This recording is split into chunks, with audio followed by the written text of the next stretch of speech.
Magandang araw mga ka-aerial defense, may ibabahagi na naman ako sa inyo. Dahil ngayong araw na ito ay may pag-uusapan tayo tungkol sa depensa, Pilipinas binira ang China dahil sa Scarborough Shoal. Pero bago tayo magpatuloy, huwag mo muna kalimutan mag-like, share and subscribe. Manatiling nakatutok sa aming channel para updated ka sa balitang militar at West Philippine Sea. Binigyang diin ng National Security Council na pag-aari ng Pilipinas ang Baho de Masinloc, at bahagi ito ng teritoryo ng bansa. Sa isang pahayag, iginiit ni NSC Assistant Director General Jonathan Malaya na hindi lamang basta bahagi ng Exclusive Economic Zone ng Pilipinas ang naturang bahura, kundi parte ito ng teritoryo ng Pilipinas. Paglilinaw ni Malaya, kung bahagi lamang ng EEZ, tanging economic rights lamang ang maibibigay sa Pilipinas, habang kung bahagi ito ng teritoryo ng bansa ay maaaring gawin ng pamahalaan ang lahat ng karapatan na nakalaan sa ilalim nito.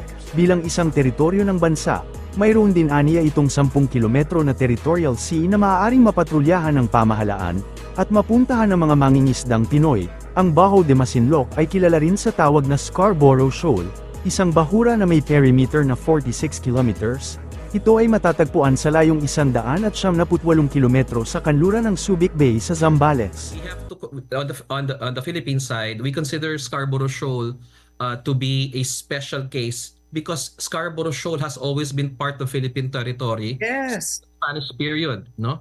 Yeah. If you look at all the maps that were issued during the Murillo Velarde map, the maps issued by the Spanish government, the Treaty of Washington, which is supplementary to the Treaty of Paris, all mentioned Scarborough Shoal as part of Philippine territory. So we consider Scarborough Shoal not just a part of the exclusive economic zone. It is a Philippine territory per se. Therefore, what we exercise in Scarborough Shoal is not only sovereign rights but also sovereignty. Yes, yes. Because based on the Philippine position, it has a territorial sea of 10 nautical miles. Isang opisyal ng National Security Council noong Huwebes, ang nagsabi na ang Pilipinas ay naglalaan ng karapatan na mag-deploy ng mga sasakyang pandagat nito kasunod ng pinakabagong panggigipit ng China sa West Philippine Sea. Ito ay matapos makita ang mga barkong pandigma ng People's Liberation Army Navy na nanghaharas sa mga barkong Pilipino sa Baho de Masinloc noong ika-4 ng Disyembre. Nakibahagi rin sa harassment ang mga barkong pandigma ng PLA Navy na may bow number na 500 at 571. Sinabi ni Malaya na ang pagharang at pagshadow ng PLA Navy ship sa BRP Teresa Magbanua ay isang provocation at escalatory move sa bahagi ng People's Republic of China. Note of that, and we consider that a steep escalation on the part of the People's Republic of China, because as you very well know, in the past, planned ships were also in the area, but they were just in the horizon. They would not do dangerous maneuvers against our Philippine vessels. But in this case, the BRP Teresa Magbanua faced blocking and shadowing and dangerous maneuvers from a People's Liberation Army Navy warship 500. And as mentioned by Commodore J. Tariela in the press conference yesterday, at a close distance of 300 yards. So the National Security Council considered this a provocation and a escalatory move on the part of the People's Republic of China. And the Philippines reserves the right to also send our Philippine Navy ships moving forward. You know, Karen, we hope that the People's Republic of China does not see our diplomatic actions or our peaceful actions as cowardice. Right? We do not want to be sending signals to China that they can do what they want simply because we do not want to escalate. No, it is they that first deployed the planned ship.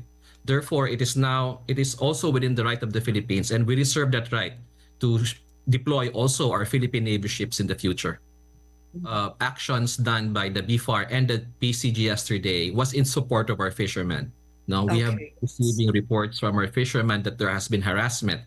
So in reaction to the reports coming from our fishermen, we came to their defense. We deployed Dato Pagbuaya and BRP Teresa Magbanua and the BRP Cabra.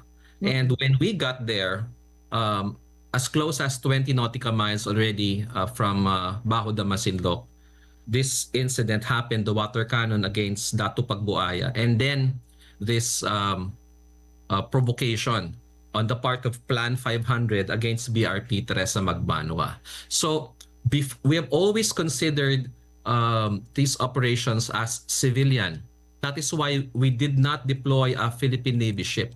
No, the directive of the president is to demilitarize this, no, to utilize civilian vessels. So if you will notice, for the past many years, we've never deployed a Navy ship. They're just at the horizon, monitoring what's happening. But in this case, the PRC decided to utilize the planned ship in blocking a civilian ship of the Philippines. So we are alarmed by this development. And as I said, we reserve the right to deploy our Philippine Navy ships as well. Because unfair, it's unequal if a civilian ship is facing a warship of the People's Republic of China. As I said, we've always considered this a civilian ship, and we did not utilize a gray ship in resupplying our Filipino fishermen. But China also changed tacks, no? And it might be considered as cowardice on the part of Beijing if we do not do anything. So in that vein, no, the Philippine government reserves the right also to deploy our Philippine Navy ships at the time and circumstance of our choosing. Of course, we don't want to telegraph our intentions to Beijing, but let it be noted here that it was not the Philippines that utilized warships. In this particular case, yesterday, it was the People's Republic of China that utilized its planned ships to block and do dangerous maneuvers against the PCG and the B4. Muling iginiit ng opisyal ng National Maritime Council na ito ang unang pagkakataon na ang isang barkong pandigma ng People's Liberation Army Navy ay naglayag malapit sa mga barkong Pilipino at lumahok sa mga agresibong pagpapakita ng mga sasakyang pandagat ng China na nagpapadala ng chilling effect sa mga sasakyang sibilyan. Sa kabila ng mga provokasyong ito, sinabi ng opisyal ng NMC na hindi susundin ng Pilipinas ang mga aksyon ng China. Well, naiintindihan namin yung feeling ng ating mga kababayan. Bakit hindi natin ilagay ang Navy? Alam mo, ang position natin dyan, especially very clear ang ating presidente na lahat ng dispute, conflict situations ay gagawin natin sa peaceful means or diplomatic actions and mechanisms. Kasi pag nagpadala tayo ng Navy dyan, alam mo, sabi ko kanina, pag Navy to Navy, nagkakaroon ng nag-escalate. And we do not know what will happen next if ever there is a misunderstanding, misinformation.